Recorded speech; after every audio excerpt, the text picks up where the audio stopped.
ভারত সরকারের কৃষি মন্ত্রক ও দূরদর্শন শান্তিনিকেতন নিবেদিত কৃষি দর্শন অনুষ্ঠানে আপনাদের স্বাগত। আপনার হয়তো নিজস্ব একটা পুকুর আছে, সেখানে আপনি মাছ চাষ করতে পারেন। পুকুরের গায়েই রয়েছে কিছুটা জায়গা, সেখানে আপনি হাঁস চাষও করতে পারেন পুকুরের জলকে কাজে লাগিয়ে। আর এইভাবেই আপনি হয়ে উঠতে পারেন আরও অনেক বেশি লাভবান। তাই আজ আমরা কথা বলবো সুসংহত উপায়ে ক্যাম্বেল হাঁসের চাষের সাথে মাছ চাষ কীভাবে করা যায় তাই নিয়ে কথা বলার জন্য আমাদের মধ্যে পেয়েছি মৎস্য সম্প্রসারণ আধিকারিক নানুর কল্লোল মুখোপাধ্যায়কে। নমস্কার কল্লোলবাবু। নমস্কার। আমরা প্রথমেই জানতে চাইব যে এই ক্যাম্বেল হাঁসের চাষের সাথে যদি মাছ চাষ করা যায়, এটা কেন লাভজনক বলছেন? হ্যাঁ, দুটো যে কোনো চাষকে আমরা যদি একসঙ্গে মেলাতে পারি তাহলে যেটা দেখা যায় যে দুটো চাষের ক্ষেত্রে এটা লাভজনক হয়।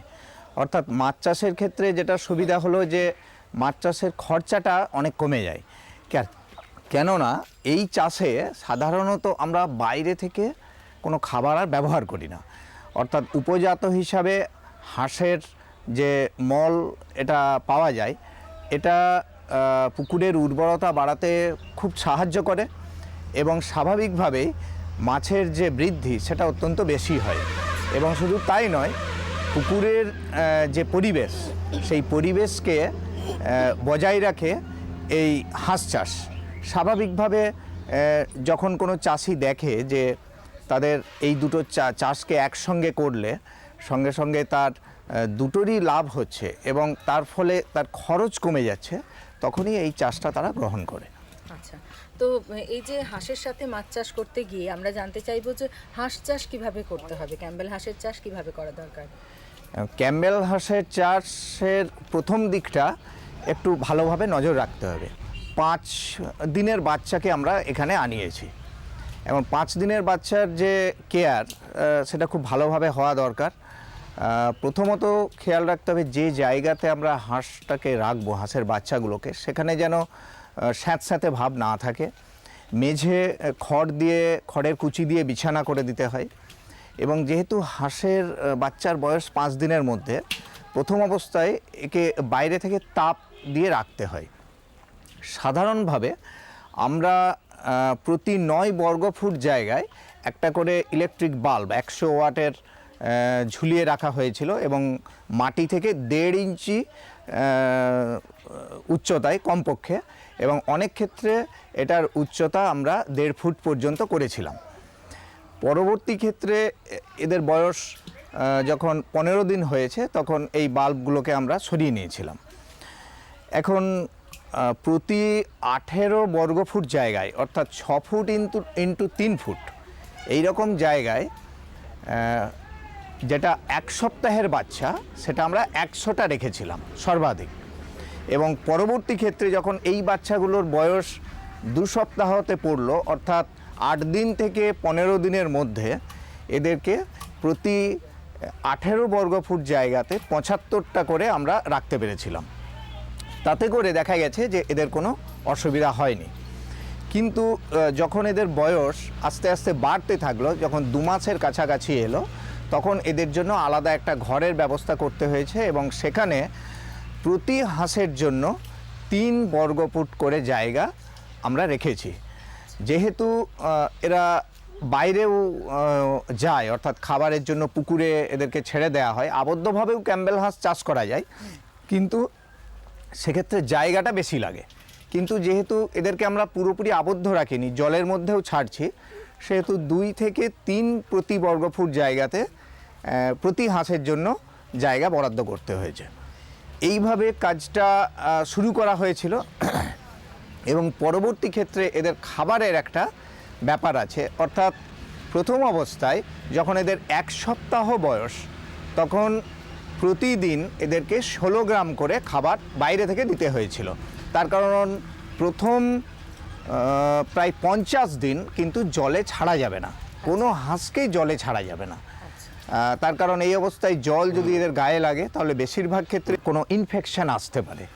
স্বাভাবিকভাবে পুরোপুরি প্রথম 50 দিন এদেরকে আবদ্ধ অবস্থায় আমরা চাষ করেছি এবং এই অবস্থায় প্রতিদিনে প্রথম সপ্তাহে 16 গ্রাম করে খাবার লেগেছে এবং পরবর্তী সপ্তাহে, অর্থাৎ 8 দিন থেকে 15 দিনের মধ্যে প্রতি হাঁসের জন্য প্রতিদিন আমরা 25 থেকে 30 গ্রাম করে খাবার দিয়েছি। এখন এটা দেওয়ার ফলে দেখা যাচ্ছে যে এদের যে বৃদ্ধি, এই বৃদ্ধিটা খুব ভালো এসেছে। এবং এখানে আমরা 40 দিনের পরে প্রায় 45 দিনের মাথায় আমরা এদেরকে ছাড়তে শুরু করেছি, জাস্ট এটা কিভাবে জলে নিতে পারছে কিনা এটা দেখার জন্য। এবং শেষ পর্যন্ত 50 দিনের মাথায় জলে ছেড়ে দেওয়া হয়েছে সমস্ত হাঁসকে। 50 দিন পর থেকে যখন এরা জলে নামলো, তখন কিন্তু খাবারের পরিমাণটা প্রতিদিন যদি আমরা পুরোপুরি আবদ্ধ অবস্থায় রাখি তাহলে 160 থেকে 70 গ্রাম খাবার লাগে একটা পূর্ণবয়স্ক হাঁসের। যেহেতু এদেরকে জলে ছাড়া হয়েছে, তাহলে এরা জল থেকেও খাবার সংগ্রহ করতে পারছে। স্বাভাবিকভাবে এদেরকে আমরা প্রাথমিক অবস্থাতে প্রতিদিন 100 থেকে 120 গ্রাম বাইরে থেকে খাবার দিয়েছি এবং দেখা যাচ্ছে যে এতে এদের বৃদ্ধি খুব ভালো এসেছে। এদের কিছু প্রতিরোধমূলক ব্যবস্থা আমাদেরকে নিতে হয়েছে। প্রতিরোধমূলক ব্যবস্থা বলতে যেটা প্রথম অবস্থায় যখন 1 থেকে 5 দিনের বাচ্চা যেটা ছিল, তখন আমরা এদেরকে বাইরে থেকে মিনারেল ভিটামিন মিক্সচার খাইয়েছি। এছাড়া দ্বিতীয় দিনের থেকে 5 দিনের মধ্যে যে কোনো বাচ্চাকে সালফার ড্রাগ দিতে হয়েছে। এখন প্রতি 100টা হাঁসের জন্য 2.5 গ্রাম করে সালফার ড্রাগ জলের সঙ্গে মিশিয়ে আমরা দিয়েছিলাম। তার ফলে কিন্তু দেখা গেছে যে কোনো হাঁসের কোনো রকম রোগ আসেনি। এছাড়াও আমরা এদেরকে প্লেগের, হাঁসের যে সবথেকে সমস্যাটা হয় প্লেগ, সেই প্লেগের জন্য টিকাকরণ করিয়েছি এবং এই টিকাকরণ করানোর ফলে দেখা যাচ্ছে যে এদের কোনো রোগ সংক্রমণ হয়নি। আচ্ছা, আপনি বললেন যে খুব ছোট অবস্থায় বাচ্চা নিয়ে আসার দরকার পড়ে, তো এই বাচ্চা কোথায় পাওয়া যাবে ক্যাম্বেল হাঁসের বাচ্চা? বাচ্চা সাধারণভাবে সরকারি যে খামারগুলো আছে পশুপালন দপ্তরে, সেখান থেকেই এটা পাওয়া যায়। পশ্চিমবঙ্গের বিভিন্ন জায়গাতেই এটা পাওয়া যায়। তার মধ্যে এখানের যারা বীরভূম থেকে কাছাকাছি বর্ধমান শহরের যে গোলাপবাগে সরকারি কৃষি খামার আছে, সেখান থেকে আমরা এই বাচ্চাটা আনিয়েছি। আচ্ছা, আরও একটা বিষয়, আপনি বললেন বাইরে থেকে যে হাঁসেদের খাবার দিতে হয়, সেই খাবার কোথা থেকে সংগ্রহ করবেন চাষি বন্ধুরা? সাধারণভাবে এই খাবার ডাক ফিড তৈরি অবস্থায় পাওয়া যায়। এখন হাঁসের চাষের যেহেতু খুব বেশি প্রচলন নেই, বিশেষ করে খাকি ক্যাম্বেলের, সেই ক্ষেত্রে অনেকেই পোলট্রি ফিড ব্যবহার করেন। এটা হাঁসে ভালো খায়, কিন্তু আমরা এখানে এপিক ফিশ সেন্টার, পশ্চিমবঙ্গ সরকারের যে এপিক ফিশ সেন্টার আছে কল্যাণীতে এবং দুর্গাপুরে সবথেকে কাছাকাছি, আমরা এখানে দুর্গাপুর থেকে ডাক ফিড আনিয়ে এখানে ব্যবহার করেছি। আচ্ছা, আর এই যে হাঁসের সাথে মাছ চাষ করার, এই যে একসঙ্গে সুসংহত উপায় চাষ, এর কত রকমের পদ্ধতি রয়েছে? সাধারণভাবে আমরা যেটা করে থাকি যে খাকি ক্যাম্বেল একটা চাষ করে থাকি, আবার দেশি হাঁস বা ইন্ডিয়ান রানার যেটা বলি, সেটাতেও মাছের সঙ্গে হাঁসের চাষ এই প্রকল্পে ঢোকাতে পারি। এছাড়াও দুটো মেশাতে পারি। সাধারণভাবে যেটা করা হয় যে 5টা দেশি ইন্ডিয়ান রানার এবং একটা খাকি ক্যাম্বেল বা দুটো সর্বাধিক, এই দুটোকে মিশিয়ে চাষ করা হয় এবং পরবর্তী ক্ষেত্রে যে ডিমগুলো পাওয়া যায় সেগুলো থেকে যে বাচ্চা ফুটিয়ে বের করা হয় সেটা কিন্তু মিক্সড ভ্যারাইটি হয় এবং সেটা অনেক বেশি আমাদের এই এনভায়রনমেন্টে টিকে যায়, চট করে রোগ প্রবণ হয় না। এটা একরকম পদ্ধতি অবলম্বন করা হয়। এছাড়া আমরা এখানে খাকি ক্যাম্বেলের যেটা করেছি, পুকুরের পাড়ে একটা জায়গা বানিয়েছি এবং সেখানে উপরে এদেরকে নেট দিয়ে পুরোটা আড়াল করে রেখেছিলাম, যেহেতু ওপর থেকে যখন হাঁস খুব ছোট ছিল তখন ওপর থেকে চিল বা কাকেও এদেরকে তুলে নিয়ে যেতে পারে, যাতে করে না নিতে পারে, জন্য নেট দিয়ে এটাকে আচ্ছাদন করা হয়েছিল। এবং এখানে যেটা করা হয়েছে, ওপরে মেঝেতে পুরো খড়ের কুচি দিয়ে রাখা হয়েছে এবং এইগুলো প্রতি 3-4 দিন অন্তর তুলে ফেলা হয়, এটাকে একটা জায়গাতে কম্পোস্ট করে পচিয়ে ফেলা হচ্ছে এবং সেটা পুকুরে ব্যবহার করা হচ্ছে। এটা অত্যন্ত ভালো একটা জৈব সার এবং নতুন করে আবার প্রতি 4 দিন অন্তর খড়ের কুচি বেছানো হচ্ছে। ফলে কি হচ্ছে যে হাঁসের কোনো ইনফেকশানের সম্ভাবনা থাকছে না। সাধারণভাবে আমরা এখানে যেটা রেখেছি, প্রতি বিঘাতে 50টা করে হাঁসের বাচ্চা রেখেছি এবং দেখা যাচ্ছে যে এই হাঁসগুলো পুকুরে ছাড়ার পরে বাইরে থেকে কোনো খাবার মাছের জন্য দিতে হয়নি। এবং জলের যে গুণাগুণ, অর্থাৎ জলের যে উদ্ভিদকণা এবং প্রাণীকণা উৎপাদন ক্ষমতা, সেটা অত্যন্ত বেড়ে গেছে। প্রতিদিন হাঁস পুকুরের জলকে আলোড়ন করছে এবং তলার মাটিকে প্রতিদিন যেহেতু পাল্টাচ্ছে, তার ফলে কোনো গ্যাস হচ্ছে না এবং উৎপাদনটা বেড়ে গেছে মাছের পুকুরের যে উৎপাদনটা।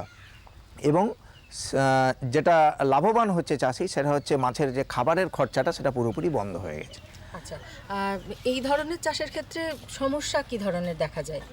সমস্যা যেটা হাঁসের ক্ষেত্রে, বিশেষ করে খাকি ক্যাম্বেলের ক্ষেত্রে সমস্যা আছে, যেটা বলছিলাম যে এটা প্লেগের, বিশেষ করে খাকি ক্যাম্বেলের একটা প্লেগ রোগের প্রাদুর্ভাব হয়। এই জন্য একে আমরা 2 মাসের মাথায়, অর্থাৎ 8 সপ্তাহের মাথায় একটা টিকাকরণ করতে হয় এবং 18 সপ্তাহের মাথায়, অর্থাৎ প্রায় 4.5 মাসের মাথায় আরেকটা টিকাকরণ করতে হয় প্রতিটা হাঁসকে। এবং তারপর থেকে প্রতি 2 বছরে একবার করে টিকা দিতে হয় প্লেগের ভ্যাকসিন।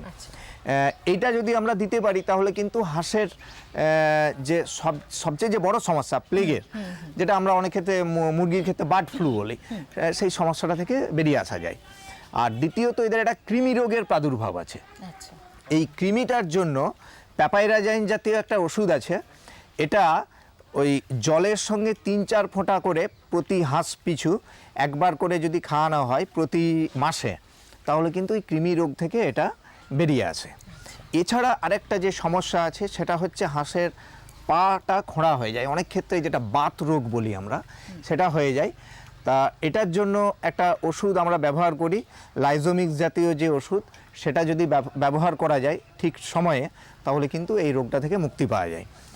আর যে সমস্যা দেখা যায় অনেক ক্ষেত্রেই মাছের গায়ে উকুন হয়, যেহেতু হাঁস জলের ধারে গাছের মধ্যে বসে বা ঘাসের মধ্যে চড়ে বেড়ায়, সেখান থেকে মাছের গায়ে উকুন জাতীয় একটা সমস্যা আসতে পারে। তার জন্য মাছকে আমরা যেটা ক্লিনার জাতীয় যে ড্রাগ আছে, সেটা বিঘা পিছু যদি আমরা 10 ml থেকে 15 ml দিয়ে মাছকে যখন তুলবো, ওটা যদি একবার করে বাত দিয়ে দিতে পারি, তাহলে এই রোগ থেকে মুক্তি পাওয়া যায়। আচ্ছা, এবারে জানতে চাইবো, কোনো চাষি বন্ধু যদি এইভাবেই হাঁসের সাথে মাছ চাষ করতে আগ্রহী হন, সেক্ষেত্রে সরকারের তরফ থেকে কোনো রকম সহযোগিতার কি আশ্বাস রয়েছে? হ্যাঁ, এটা আমাদের সরকারের প্রকল্প আছে, পশ্চিমবঙ্গ সরকারের মৎস্য দপ্তরের অন্তর্গত একটা প্রকল্পই আছে। আমরা সুসংগতভাবে মুরগির সঙ্গে হাঁস চাষও করতে পারি এবং হাঁসের সঙ্গেও মাছের চাষও করতে পারি। সেক্ষেত্রে সরকারি ঋণ পাওয়া যায় এবং এটা ব্যাংকেবল, অর্থাৎ ব্যাংক এটাতে ঋণ দেয় এবং সরকারিভাবে এর যে প্রকল্প বানিয়ে দেওয়া হয় এবং দেখভাল করার ব্যবস্থা আছে। আচ্ছা, এবারে জানতে চাইবো যে কতটা লাভজনক, এরকমভাবে চাষ করলে আর্থিকভাবে কতটা লাভজনক হতে পারবেন চাষি বন্ধুরা? এটা তো অবশ্যই খুবই লাভজনক। প্রথম কথা, মাছ চাষের খরচাটা অনেক কমে যাচ্ছে এবং দেখা গেছে যে একটা 1 বিঘা পুকুরে আমরা 3500 থেকে 4000 কেজি পর্যন্ত মাছ আমরা পেয়েছি। এবং সেক্ষেত্রে এবং প্রতি হাঁস পিছু আমরা 250 থেকে 270টা ডিম বছরে খাকি ক্যাম্বেল দিয়ে থাকে। এখন যদি গড় হিসাবে 250টা ডিমও আমরা পেয়ে থাকি, তাহলেও কিন্তু এটা বাজারে এটার খুবই দাম আছে, খাকি ক্যাম্বেলে হাঁসের ডিম। এবং পরবর্তী ক্ষেত্রে হাঁসের মাংস, যে হাঁসগুলো ডিম দেবে না, এরা সাধারণত 2 থেকে 2.5 বছর পর্যন্ত ডিম দেয়, তারপরে এগুলো আর ডিম দেয় না, কিন্তু তখন এটাকে মাংস হিসাবে বাজারে বিক্রি করা যাবে। স্বাভাবিকভাবে মাছের যে উৎপাদন, অর্থাৎ কমপক্ষে প্রতি বিঘাতে আমরা যে বিঘা পিছু যদি আমরা হিসাব করি, তাহলে 5 থেকে 7 কুইন্টাল মাছ এবং হেক্টর পিছু 35 থেকে 40 কুইন্টাল যেটা বলছিলাম, সেটা মাছ এটা উৎপাদন করা গেছে। এবং প্রতি বিঘাতে 50টা হাঁস রাখলে সেটা গড়ে যদি 250 থেকে 220টাও ডিম দেয়, তাহলেও কিন্তু এটা প্রচুর লাভজনক হয়েছে। এবং সবথেকে যেটা সুবিধাজনক সেটা হচ্ছে যে মাছের যে খাবারের দরুন যে খরচা এবং জৈব সারের দরুন যে খরচা, সেটা পুরোপুরি বন্ধ হয়ে গেছে। তার ফলে উৎপাদন খরচাটা অনেক কমে গেছে এবং এটা যে কোনো চাষি ভাইয়ের কাছে খুব বেশি লাভজনক। অনেক অনেক ধন্যবাদ আপনাকে। আমরা খুব সুন্দরভাবে জেনে নিয়েছি যে সুসংহত উপায়ে খাকি ক্যাম্বেল হাঁসের সাথে মাছ চাষ কীভাবে করা যায়। আপনারাও শুনলেন সেই কথা। সুতরাং পুকুর যদি থাকে আর তার পাশেই যদি জায়গা থাকে তাহলে অবশ্যই তাকে পুরো মাত্রায় ব্যবহার করে একইভাবে হাঁসের সাথে মাছ চাষ করুন, আপনি হয়ে উঠবেন আরও অনেক বেশি লাভবান। হ্যাঁ কি করি? হ্যাঁ হ্যাঁ ঠিক এরকমই হবে। এক মিনিট, এই শোনো, আসছি আমি। হ্যাঁ হ্যাঁ ঠিক ঠিক। হ্যাঁ হ্যাঁ ঠিক আছে একদম। হ্যাঁ হ্যাঁ ঠিক আছে। আচ্ছা আচ্ছা। কার সঙ্গে কথা বলছিলে এত হেসে হেসে? আরে বাবা, কিষান কল সেন্টার, বিশেষজ্ঞের সাথে চাষের ব্যাপারেই কথা বলছিলাম। সকালেও দুপুরেও আরে বাবা, কিষান কল সেন্টার তো সকাল 6টা থেকে রাত 10টা অবধি খোলা। রোববারেও? হ্যাঁ গো, বছরে 365 দিন। এত ফোনের বিল কে দেবে? আরে বাবা, কিষান কল সেন্টারের পরিষেবা সম্পূর্ণ বিনামূল্যে। কিন্তু তুমি এগুলো জিজ্ঞেস করছো কেন? আমি তো অন্য কিছু ভাবছিলাম। ও কৃষক ভাইরা কৃষিকাজ সংক্রান্ত সমস্যার নিজের ভাষায় তাড়াতাড়ি সমাধানের জন্য ভারতের যে কোনো ফোন থেকে রাষ্ট্রীয় হেল্পলাইন নম্বর 1800-180-15551-এ যোগাযোগ করুন। কৃষকের বন্ধু, কৃষকের কল সেন্টার। এই চাষি ভাইদের জন্য অনুষ্ঠানে নানান বিষয় নিয়ে আমরা আলোচনা করে থাকি। এখন আমরা আলোচনা করতে চলেছি একটি অত্যন্ত গুরুত্বপূর্ণ বিষয়, গ্রীষ্মকালীন সবজি, রোগ পোকা ও তার নিয়ন্ত্রণ। এই নিয়ে আলোচনা করবেন আজকে বিশেষজ্ঞ হিসেবে উপস্থিত আছেন আমাদের স্টুডিওতে মুর্শিদাবাদ জেলার রানীনগর 1 নম্বর ব্লকের সহকৃষি অধিকর্তা শ্রী উত্তম কোনাই। নমস্কার। উত্তমবাবু, প্রথমেই আপনাকে যেটা আমার প্রশ্ন সেটা হচ্ছে যে আমরা তো এই গ্রীষ্মকালীন সবজির যা যা রোগ হয় তার নিয়ন্ত্রণ কিভাবে করব সেগুলো নিয়ে তো আলোচনা করবই, কিন্তু তার আগে একটু যদি আমাদের বলেন যে মুর্শিদাবাদ জেলাতে কি কি ধরনের গ্রীষ্মকালীন সবজির চাষ হয়ে থাকে? মুর্শিদাবাদ জেলা এমন একটা জেলা, এখানে সমস্ত রকমের সবজি আমাদের প্রায় এখানে চাষ হয়। শীতকালেও যেমন বিভিন্ন ধরনের সবজি চাষ হয়, শীতকালের পরে গ্রীষ্মকালে একটা সবজির শূন্যতা তৈরি হয়, কিন্তু মুর্শিদাবাদ জেলায় সমস্ত ধরনের সবজি চাষ হয়। ভিন্ডি, শসা থেকে শুরু করে আপনার সমস্ত ধরনের বেগুন, লঙ্কা, এছাড়াও হচ্ছে গিয়ে কুমড়ো জাতীয় সমস্ত রকম ফসল, ভিন্ডি এগুলো এবং পটল, সমস্ত ফসলই কিন্তু কম বেশি মুর্শিদাবাদ জেলায় চাষ মানে সাধারণত হয়ে থাকে। গ্রীষ্মকালে যে সমস্ত সবজি আমরা পাই, পেয়ে থাকি সেগুলো সেগুলো সবগুলোই সবই মুর্শিদাবাদে মুর্শিদাবাদ জেলাতে চাষ হয়। হয়ে থাকে। আর এই যে সময় গ্রীষ্মকালে যে চাষবাসের যে সময়টা, এটা তো মানে সব দিক থেকে অনেক রকম যত্ন নেওয়া দরকার। অবশ্যই যত্ন তো নেওয়া কি মানে কোন কোন দিকে চাষি ভাইরা নজর রাখবেন? বিশেষ করে এই সময়ে আমাদের যে সবজিগুলো মাঠে আছে, প্রত্যেকটা সবজি আমাদের লাগানো হয়ে গেছে। কোনো কোনো সবজি থেকে আমরা ফলও হিসেবে পাচ্ছি, বাজারে যেগুলো পাচ্ছি আমরা। তো এই অবস্থায় যে বিষয়গুলোর প্রতি নজর দেওয়া উচিত, যদি দ্বিতীয় চাপান না দেওয়া হয়ে থাকে তাহলে দ্বিতীয় চাপানে কিছুটা ইউরিয়া এবং তার সাথে পটাশ সুপারিশ মতো আমাদের প্রয়োগ করতে হবে। এবং যে জমিতে এখনো পর্যন্ত ফুল আসেনি যে সমস্ত সবজিতে, তাদের ক্ষেত্রে কিন্তু অনুখাদ্য প্রয়োগ করার একটা বিষয় আছে। এবং সেক্ষেত্রে বোরন 20% 2 গ্রাম প্রতি লিটার জলে গেলে কৃষক ভাইদের সুপারিশ করব তারা একবার সমস্ত সবজিতে যেন প্রয়োগ করেন। এছাড়াও লক্ষ্য রাখতে হবে যে বিশেষ করে ফুল ঝরে যাচ্ছে কিনা, ফুল ঝরে গেলে তার জন্য নিয়ন্ত্রণ ব্যবস্থা নিতে হবে। এবং সর্বোপরি হচ্ছে গিয়ে প্রতিনিয়ত লক্ষ্য রাখতে হবে এই সময় জমিতে রসে যাতে টান না হয়, তাদের সেচের ব্যবস্থা করতে হবে। এবং সর্বোপরি রোগ এবং পোকা লাগছে কিনা সেদিকে লক্ষ্য রাখতে হবে এবং তার জন্য পরিমাণ মতো হচ্ছে কি যে সমস্ত ব্যবস্থাগুলো নেওয়ার কথা সেইগুলো কিন্তু ব্যবস্থাগুলো নিতে হবে। আচ্ছা, এই তো গেল আপনি একটা সাধারণভাবে সমস্ত সবজির ক্ষেত্রে আপনি বললেন। তো একটু আগে আপনি যে বললেন কুমড়ো জাতীয় সবজির চাষ হয়ে থাকে, তো এই কুমড়ো জাতীয় ফসলের কি কি ধরনের রোগ আমরা দেখতে পাই বা কিভাবে তা নিয়ন্ত্রণ করা সম্ভব সেই বিষয়ে যদি একটু কিছু কুমড়ো বলেন। জাতীয় ফসলে আমরা যেটা মূল লক্ষ্য করে দেখেছি, কৃষক ভাইদের বিভিন্ন সময় আমরা জমিতে গিয়ে বা কৃষক ভাইরা যে সমস্যা আমাদের কাছে নিয়ে আসেন, তাতে মূলত হচ্ছে গিয়ে পাতায় এক রকমের সমস্যা হয়। একটা যে হলুদ রোগ হয় বা হচ্ছে গিয়ে আপনার সেটাকে বলা হচ্ছে গিয়ে ডাউনি মিল্ডু বা হচ্ছে হলদে রোগ আর কি। এটা হলে সাধারণত পাতাগুলো ছোপ ছোপ হলুদ হয়ে বসে যায় এবং আক্রমণের তীব্রতা বেশি হলে পাতাটা ঝরে যায়। এই রোগ নিয়ন্ত্রণ করতে গেলে প্রথম থেকেই আমাদের ব্যবস্থা নিতে হবে, পরিষ্কার পরিচ্ছন্ন চাষবাস পদ্ধতি আমাদের অবলম্বন করতে হবে, জমিতে জৈব সার প্রয়োগ করতে হবে এবং পর্যাপ্ত পরিমাণে জৈব সার সাথে সাথে হচ্ছে কি আমাদের জৈব ছত্রাকনাশক জমিতে প্রয়োগ করতে হবে। এবং আক্রমণের তীব্রতা যদি বেড়ে যায় সেক্ষেত্রে আমাকে কিছু রাসায়নিক ছত্রাকনাশক প্রয়োগ করতে হবে। এবং রাসায়নিক ছত্রাকনাশকের মধ্যে ম্যানকো ম্যানকোজেব মেটালাক্সিন গ্রুপের যে মিশ্রণ বাজারে পাওয়া যায় সেটা 2.5 গ্রাম প্রতি লিটার জলে এগুলো স্প্রে করতে পারি, অথবা প্রোপিনেভ গ্রুপের যে সমস্ত ওষুধ আছে সেগুলো 3 গ্রাম প্রতি লিটার জলে এগুলো যদি আমরা স্প্রে করি তাহলে কিন্তু এই রোগকে নিয়ন্ত্রণ করা যাবে। এর পাশাপাশি একটা পাউডারে মিললি হয়, অর্থাৎ পাতায় সাদা সাদা গুঁড়ো হয়, পরে সেই পাতাগুলো পচে যায়।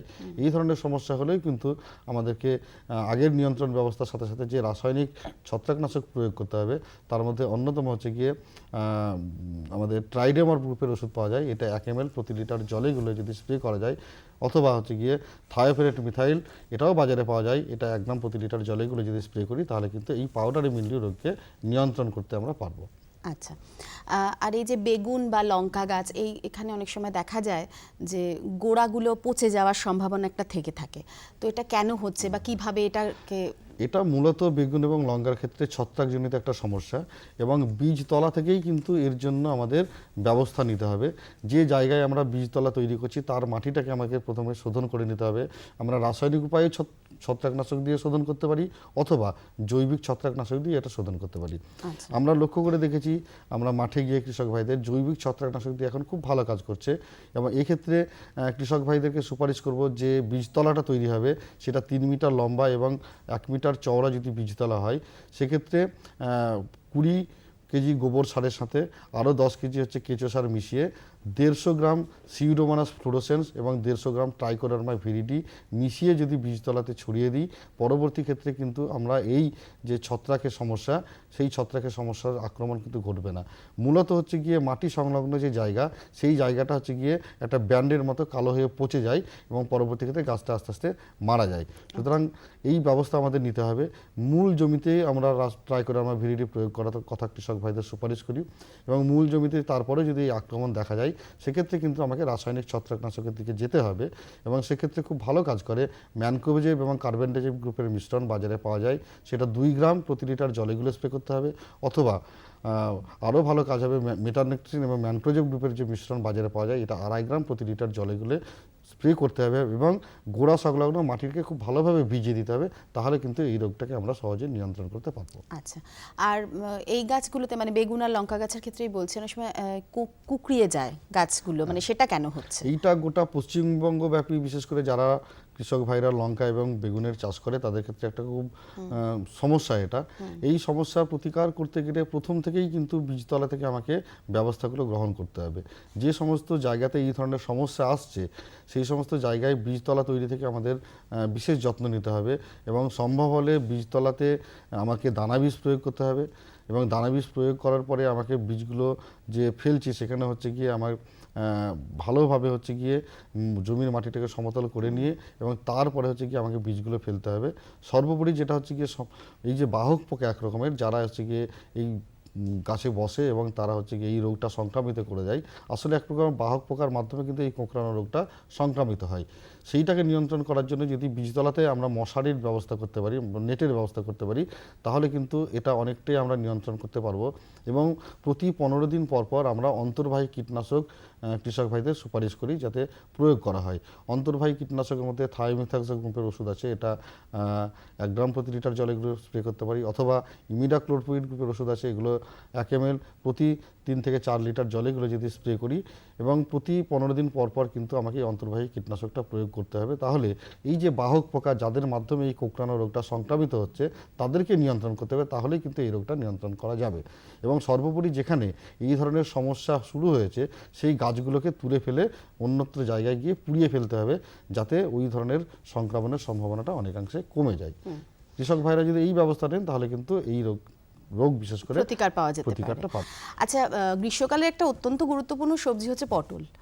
তো এই পটল চাষ করতে গেলে অনেক সময় দেখা যায় যে ফুলগুলো আগে থেকে ঝরে পড়ে যাচ্ছে, মানে কৃষক বন্ধুদের কাছ থেকে এই সমস্যাগুলো শোনা যায়। তো এটা কেন হচ্ছে বা কিভাবে এটাকে প্রতিকার করা যেতে এটা পারে? বিশেষ করে পটলের একটা ইউনিক সমস্যা কৃষক ভাইদের। আগে আমাদের প্রচুর পরিমাণে মৌমাছি বলতা এগুলো থাকতো, যারা এই পরাগ মিলনটা ঘটাতো, এখন কিন্তু কৃত্রিমভাবে মানুষের সাহায্যে এই পরাগ মিলনটা ঘটাতে হচ্ছে। অনেক সময় কৃষক ভাইরা কি করছেন, সকালবেলায় জমিতে গিয়ে পুরুষ ফুলগুলো তুলে স্ত্রী ফুলের গায়ে ছোঁয়াচ্ছে যাতে পরাগ মিলনটা ঘটে, যেটা আগে এগুলো মৌমাছি বা বিভিন্ন যে ধরনের কীটপতঙ্গ Natural তাদের way তে, মাধ্যমে স্বাভাবিকভাবে হতো আর কিন্তু কি, আমরা যেভাবে নির্বিচারে রাসায়নিক কীটনাশক প্রয়োগ করেছি তাতে আমাদের এই বন্ধু পোকাগুলো এখন প্রায় আমাদের শেষের দিকে। তো সুতরাং আমাদেরকে কৃত্রিম উপায়ে কিন্তু আমাদের এই পরাগ মিলনগুলো ঘটাতে হবে। এই যে ফুল ঝরে যায় তার অন্যতম কারণ কিন্তু ঠিকমতো করে পরাগ মিলন হয় না। সুতরাং কৃষক ভাইদের সুপারিশ করব, যারা পটল লাগান তারা 10 সারি স্ত্রী গাছ লাগানোর পর 1 সারি অন্তত পুরুষ গাছ লাগাবেন। আবার অনেক সময় দেখা যায় যে পটল গাছের মানে উপরে লতাগুলো কিরকম শুকিয়ে শুকিয়ে যাচ্ছে, তো এবং পটলের গায়ে একটা মানে ছোপ ছোপ দাগও দেখা যাচ্ছে, সেগুলো কেন? এটা একটা ছত্রাকজনিত সমস্যা, এটা কৃষক ভাইরা প্রায়শই সমস্যাগুলো আমাদের কাছে নিয়ে আসেন। এটা মূলত পটলের হাঁচা রোগ বলে। এটা সাধারণত শুরু হয় পাতা থেকে ডগা, এবং ডগা থেকে আস্তে আস্তে ফলের দিকে নেমে আসে।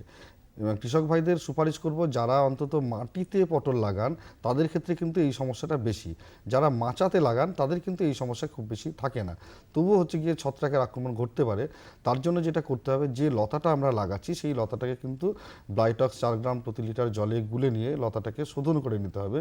এবং পরবর্তী ক্ষেত্রে যদি এই সমস্যা আসে তাহলে আমাকে কপার অক্সিক্লোরাইড গ্রুপের ওষুধ, যেটা বললাম ব্লাইটক্স, বা কপার হাইড্রক্সাইড গ্রুপের ওষুধ কোসাইড 101 বাজারে পাওয়া যায়, এটা 2 গ্রাম প্রতি লিটার জলে গুলে আমাকে ভালোভাবে হচ্ছে কি লতাগুলো ভিজিয়ে দিতে হবে। এবং সাথে সাথে যে সমস্ত আক্রান্ত ফল সেগুলো তুলে নিয়ে অন্যত্র পুড়িয়ে ফেলতে হবে। এইটাও যদি আমাদের ঠিকভাবে আমরা ব্যবস্থাগুলো অবলম্বন করতে পারি তাহলে কিন্তু এই হাঁচা রোগের থেকে আমরা মুক্তি পাবো। বিশেষ করে পটল এবং সমস্ত কুমড়ো জাতীয় ফসলের ক্ষেত্রে ফলের মাছি একটা সমস্যা। এই মাছিগুলো সাধারণত যখন ফুল থেকে কচি ফল হচ্ছে সেই অবস্থায় গিয়ে ডিম পেড়ে দেয়, ফলের গায়ে ছিদ্র করে ডিম পাড়ে। ডিম থেকে যখন কীড়াগুলো বের হচ্ছে, এই কীড়াগুলো কিন্তু পটলের বা বিভিন্ন আমাদের যে কুমড়ো জাতীয় ফসল তাদের শ্বাসগুলো খেতে শুরু করে, এবং পরবর্তী ক্ষেত্রে একটা ছত্রাকের আক্রমণ ঘটে এবং সেক্ষেত্রে ফলগুলো হলুদ হয়ে পড়ে যায়। তো কৃষক ভাইদের আমরা সুপারিশ করব, যখন এই ধরনের সমস্যা দেখছেন জমিতে গিয়ে দেখবেন ওই পটলের গুলোকে ফাটিয়ে তার মধ্যে দেখবেন অসংখ্য হচ্ছে গিয়ে সাদা সাদা রঙের কীড়া ঘুরে বেড়াচ্ছে। এই ফলের মাছিকে নিয়ন্ত্রণ করতে গেলে আমরা অ্যাসিফেট 7.5 গ্রাম 10 লিটার জলে গুলে স্প্রে করতে পারি, অথবা আমরা কিন্তু একটা বিষের যে বেড আমরা সেটাও তৈরি করতে পারি, অর্থাৎ পয়জন বেড, ভাঁড়ে ভাঁড়ে করে আমরা বিষের একটা বেড তৈরি করব যেখানে হচ্ছে গিয়ে এই পোকাগুলো আসবে। তার জন্য যেটা করতে হবে আমাদের, সাধারণত 20 ml ম্যালাথিয়ন নেব, তার সাথে 2 লিটার জল নেব এবং 200 গ্রাম ঝোলা গুড় ভালো করে একত্রে মিশিয়ে নেব।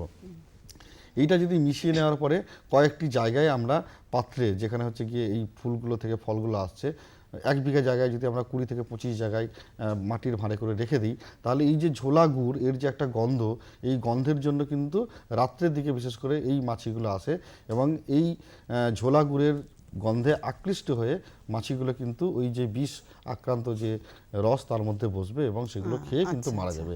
আমার যেটা মূল উদ্দেশ্য, যে পটলের গায়ে বা এই সমস্ত কুমড়ো জাতীয় ফসলের গায়ে না বসে এরা সরাসরি বিষ দেওয়া আছে যে আমার বেড তার মধ্যে বসছে, সেগুলো খেয়ে কিন্তু তারা মারা যাচ্ছে। এইভাবে কিন্তু আমরা নিয়ন্ত্রণ করতে পারি ফলের মাছি। আচ্ছা, আর একটা খুব গুরুত্বপূর্ণ সবজি হলো ভিন্ডি। আপনি যদি খুব সংক্ষেপে আমাদের বলেন যে ভিন্ডির কি কি সমস্যা এবং কিভাবে তার প্রতিকার করা যেতে পারে? ভিন্ডির যদি একটাই সমস্যা বলি সেটা হচ্ছে সাহেব রোগ বা নকশা রোগ। সাধারণত হচ্ছে গিয়ে পাতায় দেখা যায় যে হলুদ হলুদ ছোপ ছোপ দাগ, শিরাগুলো খুব ভালোভাবে দেখা যায়, অন্য জায়গাগুলো সবুজ এবং হলদে নকশা হয়ে যায়। এটাও মূলত একটা বাহক পোকা সাদামাছির মাধ্যমে হচ্ছে গিয়ে সংক্রামিত হয়। সেক্ষেত্রেও কিন্তু নিয়ন্ত্রণ করতে গেলে প্রথম যেটা কৃষক ভাইদের করতে হবে, সাহেব রোগ আক্রান্ত গাছ তুলে পুড়িয়ে ফেলতে হবে অন্যত্র জায়গায়, এবং এরপরে অন্তর্বাহী কীটনাশক আমাকে প্রয়োগ করতে হবে। অন্তর্বাহী কীটনাশকের মধ্যে আমি আগেও বলেছি ইমিডাক্লোরপিড গ্রুপের ওষুধ 1 ml 3 লিটার জলে গুলে, অথবা থায়োমিথাক্সাম গ্রুপের ওষুধ 1 ml 1 গ্রাম প্রতি লিটার জলে গুলে যদি আমরা স্প্রে করি তাহলে কিন্তু এই সমস্ত বাহক পোকাদের নিয়ন্ত্রণ করা যাবে। অনেক ধন্যবাদ উত্তমবাবু। আজকে এই আলোচনা থেকে আমার দৃঢ় বিশ্বাস শুধুমাত্র মুর্শিদাবাদ জেলার কৃষক বন্ধুরাই যে উপকৃত হবেন তা নন, আমাদের সমগ্র পশ্চিমবঙ্গের চাষি ভাইরা উপকৃত হবেন। এবং আরেকটা কথা আমি চাষি ভাইদের আরেকবার মনে করিয়ে দিই যে উত্তমবাবু যে সমস্ত ওষুধের প্রয়োগের কথা বললেন সেগুলোর মাপ বিষয়ে কিন্তু আপনারা সচেতন থাকবেন। কেমন লাগছে আমাদের অনুষ্ঠান আমাদের চিঠি লিখে জানান। চিঠি লেখার ঠিকানা কৃষি দর্শন, অধিকর্তা, দূরদর্শন কেন্দ্র শান্তিনিকেতন, শান্তিনিকেতন, সূচক 731235।